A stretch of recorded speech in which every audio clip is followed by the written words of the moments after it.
Hey everybody, welcome to this episode of Backstage, and today joining me I have the one-man wolf pack, Nate Monty. Go Pack, baby. Go Pack. Well, we've been jumping in the time machine recently, and it is your turn to jump in the time machine. Great. So I want you to take us back to anywhere between ages 0 and 18. Okay. Little Nate's life. What were some of the dumb things that you did growing up where you think back and you're like, that was embarrassing, or that was stupid, or expensive, or whatever it was? What are some of the dumb things you did as a kid? So for me, I wasn't a stupid kid in the way that other people were dumb. Some people, did crazy things outside, went on these wild trips, did some wild things. But for me, it was really in relationships. Okay. And so when I was in 6th grade, it was my first official girlfriend of middle school. Nice. And just like everybody else in middle school, you're a professional at dating. You know exactly what you're doing. And Yep. I had sent a note to this girl, and she was like, yep, we're boyfriend and girlfriend. I'm like, great. And I really want to talk to her. And she hadn't, called me back. And so I decided to call her again. And no answer. And so I've called her twice, no answer. And I am determined to get this girl to talk to me because this is my girlfriend in 6th grade. I need to talk to her. Yeah. And so I call her for the 3rd time, 4th time, 5th time, 6th time, 7th time, 8th time, 9th time, 10th time. How long of a span of time is this? This is probably about 10 to 15 minutes of just calling back. It doesn't register in my head that you should stop calling. That never went through my mind. So finally, on the 12th phone call, I get an answer. And it's like, hello. And it is her mother. Oh. And she says... So this wasn't her cell phone? No, this wasn't her cell phone. This was her house phone for you guys. Unfortunately, back then, back in the Stone Ages, not everybody had a cell phone. Right. There was a house phone, and you had to hope that they answered. And so Mom answers the phone, says, hello? And I'm like, yes, is Brooke there? She's like, yes, but she didn't do well on her report card. Please stop calling. Bang. Oh. And I don't think we were dating after that. Now, do you think that she actually didn't do well on her report card and she was being punished, or was her mom giving her an out? I think that I hope that she didn't do well on her report card. And little naive Nate just didn't know. I wasn't thinking and hadn't put those pieces together in my mind. So, So I had this phone call story, and then when I was in 8th grade, I learned a little bit, and I had decided, you know what, I'm going to do things a little bit different this time around. I had dated, I think, one girl. This was the only girl I had dated. Right. So I got a new girlfriend, and so now I really know what I'm doing. And I was one of those guys that celebrated month-anniversaries. Okay. So every month I did something for my girlfriend. And one of the craziest things that I did was, I was just, so to preface here, because I got to give a little backstory. Yeah. I was a cheesy guy.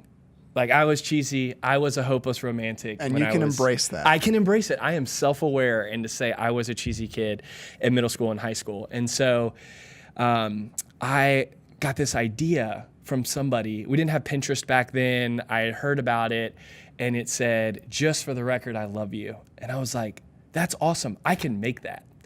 So I got this piece of wood, and I cut out Dr. Pepper, like cans with aluminum, this little Dr. Pepper thing, and I had nailed it on like 40 of them onto this piece of wood.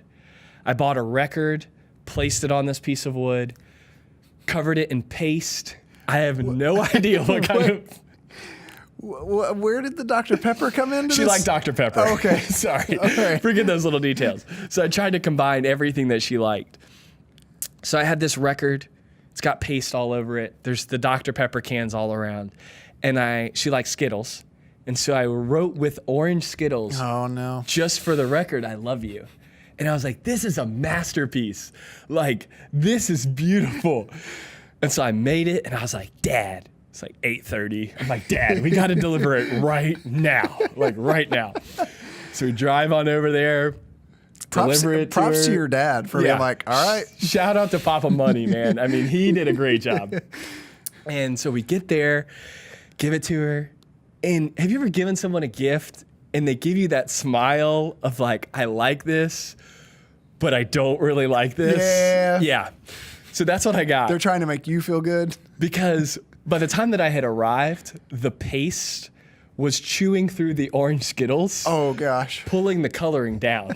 And so this record player is like leaking down orange coloring. We've got these crappy Dr. Pepper aluminum cuts all over it. And the next day, she threw it in the trash. Oh, man. All my hours of work was gone. How long did you date after that? I think we dated for a few more months, surprisingly. But I then learned, you know what? I really got to spend a little bit more time thinking about what I'm doing before I go forward with some of my crazy ideas. Man, that's solid work. Thank you. I mean, you built something from the heart. Yes, and it was you were from the trying to encapture everything she loves. Absolutely. Sometimes you just don't hit the mark. And sometimes it's just garbage. Onward and upward. Literally. Yes. Yeah, sometimes it is literally garbage. Yes. Well, so if you could go back in the time machine and you had 5 minutes with little middle school Nate. Oh, man. Yes. And you're like, buddy, listen, I got some advice for you. Okay. What would you tell him? So first of all, we have to give some context here. It's important for you guys to set the scene. Now, first of all, my name is not Nate in middle school. It's Nathan. The Right. transition has not happened. Okay. So middle school Nathan. Has, in 6th and 7th grade, has a bowl cut, all right? Oh, so strong. If you're looking at it, it's just straight around flat. It looks like my mom put a bowl over my head, but shout out to Mama Monty because she didn't. Right. She did it the old. She was gifted. Yeah. And so I had a bowl cut, and my name was Nathan, and I would tell my middle school self, if I'm having this conversation with him, I would say, trust the process. I'm a big sports fan. And I would say those habits that you make in middle school make a huge difference when you go into high school. And so I want to share some of the bad things, right, and then share some of the good things. And so some of the bad things that I did was I made some choices as a man where I'm like, I probably shouldn't be looking at these things. Yeah. If we're being vulnerable here, we want it to be a safe place. Sure. I'm saying, hey, I'm probably looking at things I shouldn't be looking at right now in middle school.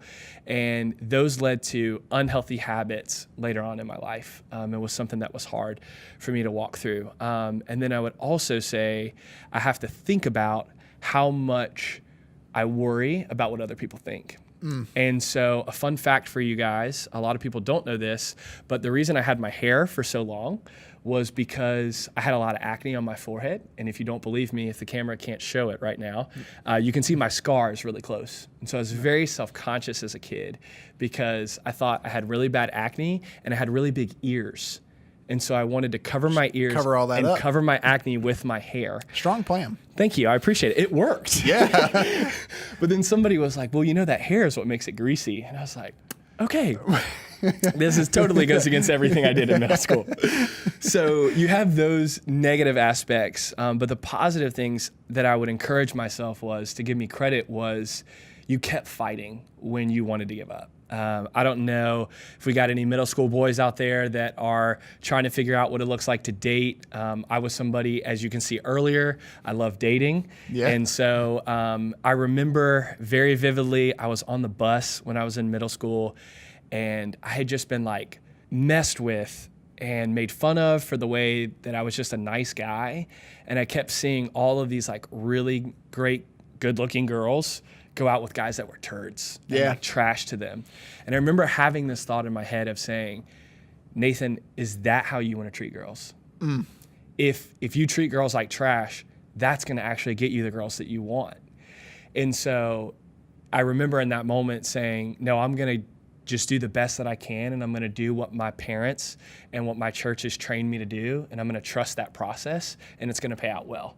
And so thankfully, now I am married and do have a wonderful wife. Shout out to Adrienne. Yeah. And so that's something that I learned there. And then I think the last thing, in addition to just how I treat women in trusting that process was the character traits that I built. And so I was just somebody that I wanted to genuinely be kind and nice to people.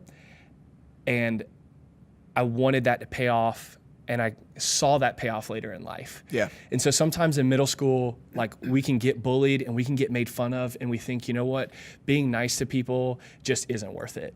And that for me is something I said, you know what, even if I got my hat spit in when I was in middle school and made fun of for having a bowl cut, that happened.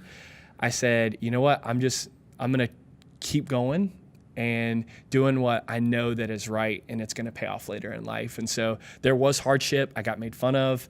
There were, I did get bullied and hard things were said to me. But I believe that through that perseverance and through pushing on through that, I really got to see the benefits going forward. Man, that's good stuff. Like that, it's almost like going back and like, all right, a couple things, but for the most part, like high five. Like, I would say high five. Keep it up. High five. And don't forget to think, some of those little things I shared earlier, I just wasn't using the knocking. So great job, but don't forget to think. Okay, so you are now jumping ahead a few years. Okay. 12th grade, about to graduate. Still Nathan? Or now it is Nate. Now it's Nate. Yes, and now the hair has evolved from the bowl cut to the best comparison is Shaggy. Yeah. Okay, from Scooby-Doo. He's got the hair like really down below, kind of like mid neckline, and it looks pretty great. I'm not gonna lie. I've seen photos. Yeah, it's pretty incredible. Certainly better than the bowl cut. Absolutely. Yeah. So what advice are you giving to 12th grade Nate? 12th grade Nate, if I'm having that conversation with him, I would say, dude, you made it. First of all, I went to high school and it was fun, but it was hard. It was hard schoolwork and hard times with friends, but we made it. So congratulations, great job. And I would tell myself, from middle school, I learned a little bit, but didn't learn too much because my dating really continued a lot. And truthfully, I found a lot of my value and my worth in the girls that I dated when I was in high school. Yeah. I dated a few different girls when I was in high school, and I'll never forget my senior year. I'm on a trip, and I'm on the beach actually with Todd Lesher. Shout out to Todd. Yep. And I'm having this conversation with him, and he says, Nate, does your girlfriend, does she give any value to your life? And I had to think for a minute because I learned to think at this point. Senior year Nate was learning a little bit. And so I learned to think, and I thought for a second, and I said, yes, she does add value to my life. And he said, wrong answer. And I was like, oh my gosh. And in those moments afterwards, he basically told me, Nate, she doesn't add value to your life because God has already given you that value, and she is simply there to highlight who you are and who God has made you to be. Pow. And so that for me was something that I needed to hear, I think that I don't want people listening to this to hear, okay, well, this is just with dating. I mean, man, this goes for sports. Like, I wasn't a big sports person. And so for those of you that put your value in sports, for those of you who put your value in school, in relationships, in video games, whatever that looks like, know that those things don't add value to your life, that God has already written that you are loved, that you are precious, that you are beautiful, that you are handsome, that you are accepted. And knowing that really shifted my perspective going forward, because it made me say, okay, these relationships that I want to be in, these activities that I'm doing, they should simply be highlighting the things in my life that God has already spoken to me. Yeah. And so when the girl says, I love you, that should not be something new for me to hear. I should know that God has already told me that. When I finally win something in sports and am feeling good, it's like, I am a winner. And, congratulations. It's like God has already made us winners because of what he's done for us. Yeah. And so just learning that and understanding that was something that I really wish I would have known my freshman year rather than my senior year. I think it would have gone a long way. That's really, really good. So I think this was probably sometime last year whenever I spoke at Advance. we were talking about value and how where you get your value from. And we talked about there are essentially 4 different kinds of value. So there's sentimental value, so like your childhood blankie or whatever. It's not necessarily worth money, but it means a lot to you. There's stuff that has monetary value. If you can sell it and get lots and lots of money, then that's good. There's stuff that has practical value where it's useful, so that's like a tool. And then there's something that has intrinsic value, which is it has value because of who made it. So typically with intrinsic value, you're talking about art. So like when a painting by Da Vinci sells for $4 million, it's like, well, nobody is still alive that was hanging out with Da Vinci. It doesn't have any sentimental value. It's a piece of canvas strapped to some wood. It doesn't really have any practical value. I mean, it's kind of pretty to look at. And it doesn't have monetary value because, like, yes, it was sold for money, but if you went and purchased the paint and the canvas, that's like $50 of supplies. But it has intrinsic value because of who made it. And so that's kind of what you've hit on is like your value does not come from who you hang out with, what you do, the grades you get, the goals you score. Your value comes because God created you and instilled that value into you. And so the people around you should just be highlighting that value and helping you to see that sort of thing in yourself. Totally. Man, that is solid stuff, dude. Hey, man. Shout out to Todd. It's a great lesson right there, man. That is good. I think that's a good place for us to stop. Thanks for coming and chilling at the table. Of course. You should come back in the near future. Thanks for the opportunity. And to everybody listening and watching, make sure you like, share, subscribe, and we will see you next week backstage.